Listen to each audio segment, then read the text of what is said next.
So, hello everyone, my name is Bruce Ennis. I'm very honored to speak to you today. I'll start by telling you a little bit about myself.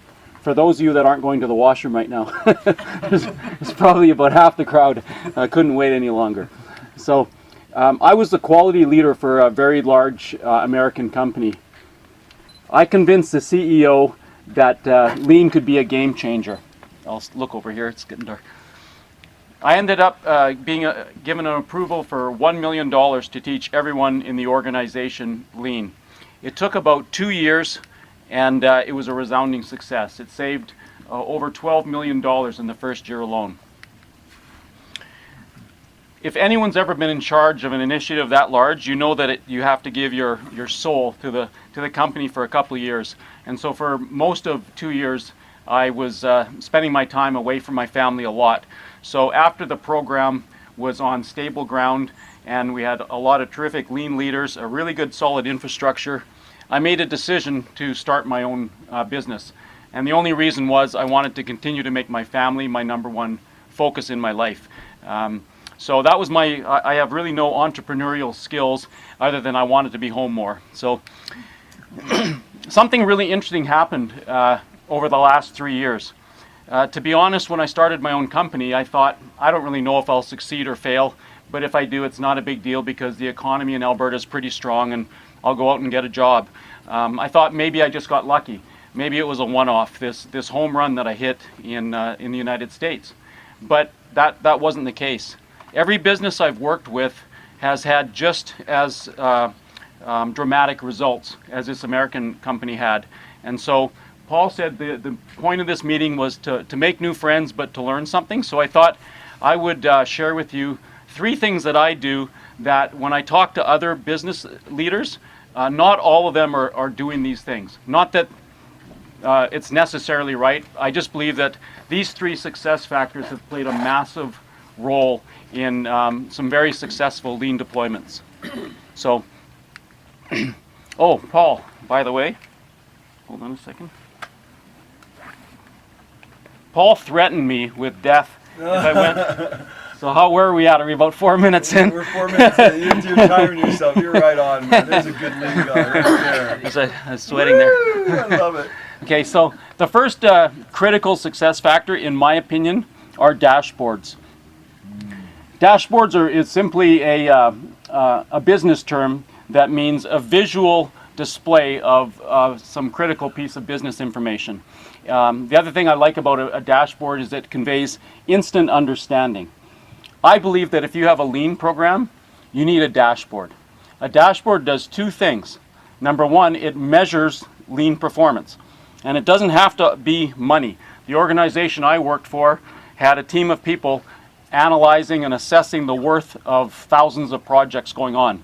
Other businesses I work with measure the number of projects that people are working on.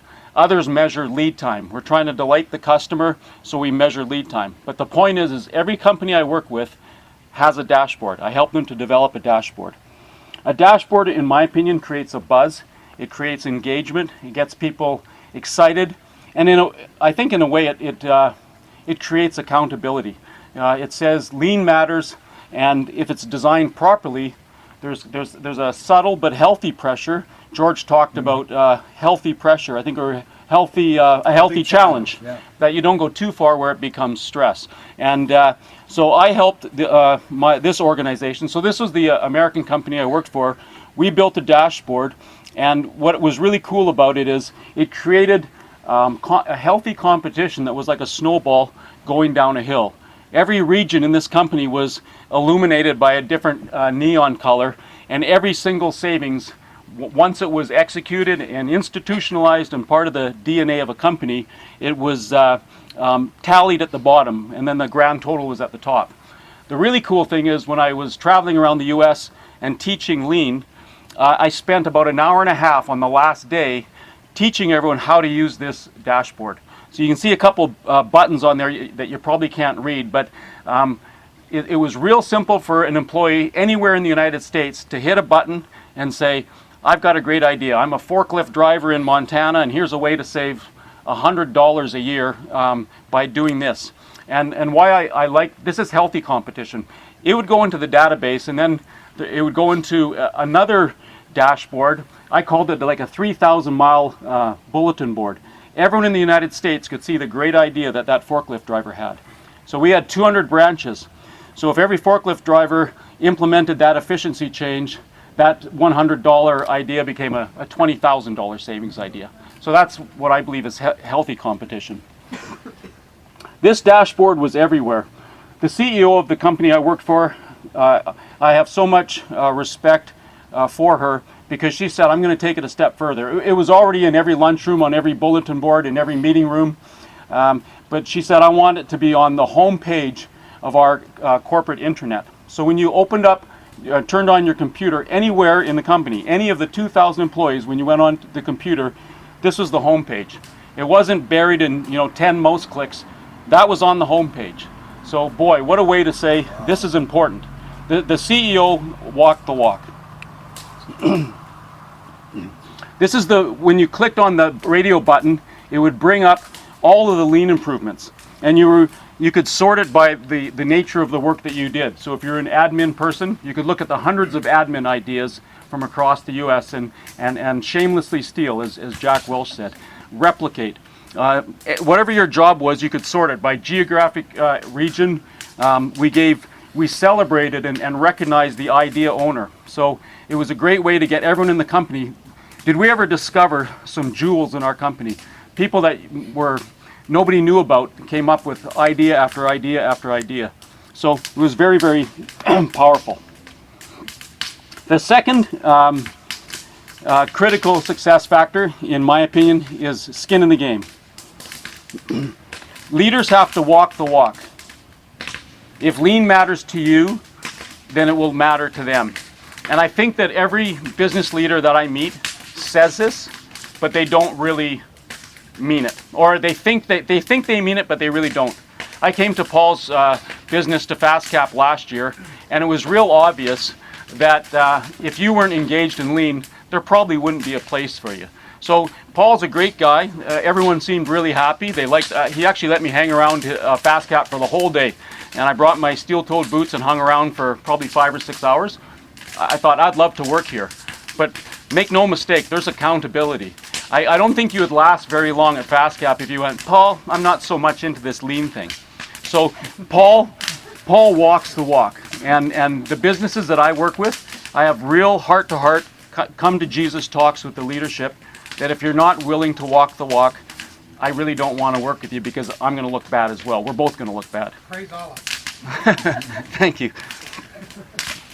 So employees, in my opinion, this is the hard-ass part, but I don't mean it that way, because I'm all about having fun too.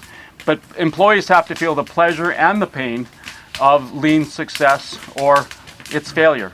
And I think I said earlier, one of the adages that I really believe so much in is there's nothing more unequal than the equal treatment of unequals. If you say lean matters, but you never reward anyone, you should ask yourself, when's the last time you promoted someone in your company purely because of their passion and commitment for lean? And conversely, when's the last time you had that awkward closed-door meeting and said, look, you're not cutting it. You haven't come up with one. We just invested 40 hours of training in you, and you haven't come up with one idea. So I think that this is a critical success factor number 2, and it's on you. It's on the leader. I'm assuming most of you are the leaders in your organization. When we were in Japan, Paul and Norm and about 10 other folks here, we were so lucky to hear one of the great quality minds in the world, Mr. Shingo, speak to us. And I don't know who that was in that trip remembers this question, but somebody asked about the challenge of getting workers over here in North America engaged. I love lean, but it's really hard to get my folks to care about it. And Mr. Shingo said, we don't have a labor problem in North America, we have a management problem. And that's exactly what he was saying, is that if lean isn't getting traction, it really is you. Absolutely. It's your leadership. There has to be accountability. So that's number 2. Number 3 is you got to make lean fun. And that's, Nick, you were just talking about that, and Steve a few minutes ago, and I heard that from a couple other folks. I truly do mean that. The human side trumps everything. As powerful as Kaizens are and Kanbans and Heijunka boxes and Po and 5S and everything else is. They're very powerful tools, and I apply them all. You hit a roadblock if you don't address the human side. You have to have the right kind of leadership. And it's really neat. Some of the folks that have spoken already, what you said really resonated with me, because I think you were saying, Nick, about you want to have fun and not push people too hard. That's what I'm talking about when I talk about making it fun. There is so much waste. If you really understand lean, there is so much waste in every process. I'm big on measuring when we start making something at a fabrication plant, measuring when the work stops and when good things are happening and when bad things are happening. And there's tons of waste. I.e., 90% of everything we do is waste. Exactly. Easily. Exactly. So if you do lean right, cultural change is actually pretty easy, because you're fixing, to borrow Paul's adage, you're fixing what bugs you. And I think that there's a lot of folks that don't think that way. They think they get lean, but they keep a convoluted, broken process and just try to get people to work harder on that convoluted, broken process. So treat all the employees with respect and dignity. Mandate that there has to be morale improvement. Ask your HR folks to do interviews, have one-on-ones with your employees. If you're doing lean right, morale will go up. And I walk the walk. I tell companies that I work with, tell your HR folks to get involved, because I think they're going to like this better than their current state. And so just to reiterate, make lean fun. I'm going to talk for about 1 minute about this company that's in these three pictures here. 3 years ago, this company worked they had a cluttered, messy workplace. Their lead times were 16 days. If you wanted to buy a product from them, it took 16 days. They had a demoralized workforce, and they made just as strong a commitment to lean than that company in the US that I worked for. And now that their lead times are at 2 days, so I was an 88% reduction in lead time. Overtime is almost completely gone. The place is absolutely spotless. That's a metal fabrication shop. It looks a lot like FastCap. You can see how glistening it is. They make cookies every Friday. That's their lunchroom, and they make cookies for their employees every Friday. When someone has a lean idea, they have a little helium tank, and they've got these balloons that said, "I had a great lean idea," and they put it by their workstation. So they truly do make it fun. So I'll finish with a 12-second video on a lean improvement they did just about 3 or 4 months ago. And that kind of reiterates just this. They had a problem at one of their receiving doors. Customers waited too long for service. Because of the nature of the job in that area, sometimes someone waited for 2-3 minutes for service. They came up with a lean solution, an audio signaling system that had a little bit of humor. When you walked in the receiving door, they made a really nice professional sign that said, "Welcome, please hit the red button for service when you arrive." And here's what happened.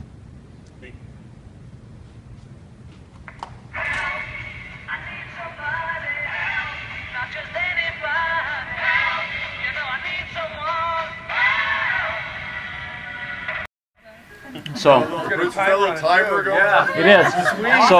So we bought, and you know, Wow. so some people think that when you measure people, Wow. that morale goes down, but there's actually lots and lots of research. It's just like parents that maybe have Just the opposite. Exactly, Just it's the opposite. A kid who has no bedtime, no rules, is actually a very unhappy child. Yeah, you got it. And when we installed this, it became fun.